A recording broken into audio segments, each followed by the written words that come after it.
panibagong araw, another day. Ito ay laking biyaya. Nagising tayo. Yung ibang tao, hindi na nagigising. In other words, binibigyan tayo ng Panginoon ng pangalawang pagkakataon upang maisaayos natin ang ating mga layunin sa buhay. Paano ka nabubuhay? What makes you happy? Ano nagpapasaya sa iyo? Patuloy mo bang inaalay ang sarili mo para sa kapakanan ng kapwa?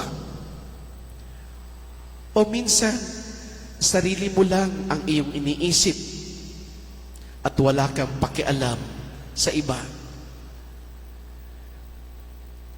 Sa ating ebanghelyo, nakakita ang mga apostoles ng mga tao na nagpapagaling ng mga may sakit, gumagawa ng kabutihan. So, nung nakita nila yon, hindi naman nila kasama ibang grupo, para bang hindi sila masaya. Pinigilan pa nga. Ang sabi ni Jesus, bakit niyo pinigilan? Gumagawa ng mabuti ang mga iyon. Minsan sa ating buhay, para bang hindi tayo magkaisa. Kung nakakita ka ng taong gumagawa ng kabutihan, magpasalamat ka. Nagagawa niya. At hindi mo magawa sa iyong sarili. Pero siya, nagagawa niya. Dapat magpasalamat tayo. Minsan sinasabi natin, wala naman akong ginagawang masama. Tama po yun. Wala kang ginagawang masama.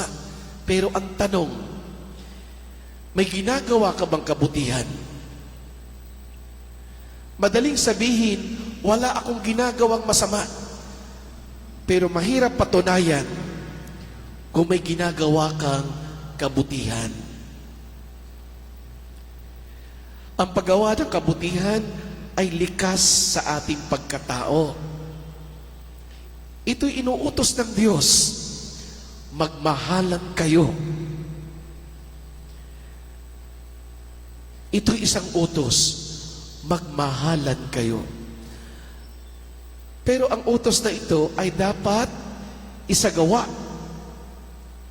Hindi ito natatapos sa bibig. Pag sinabi mo, mahal kita, at ito'y lumabas sa bibig, at hindi mo pinatunayan,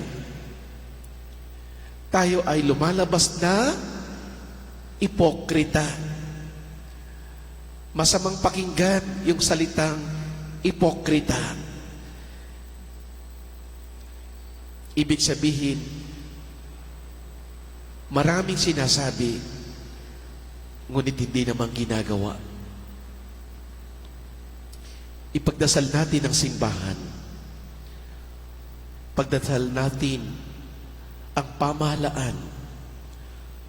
Ipagdasal natin ang bawat pamilya.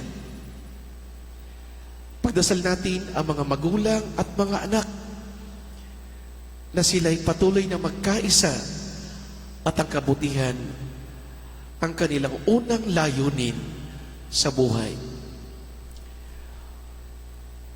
Ngayong araw, mahaba-haba ang maghapon, siguro naman may pagkakataon ka na makagawa ng kabutihan.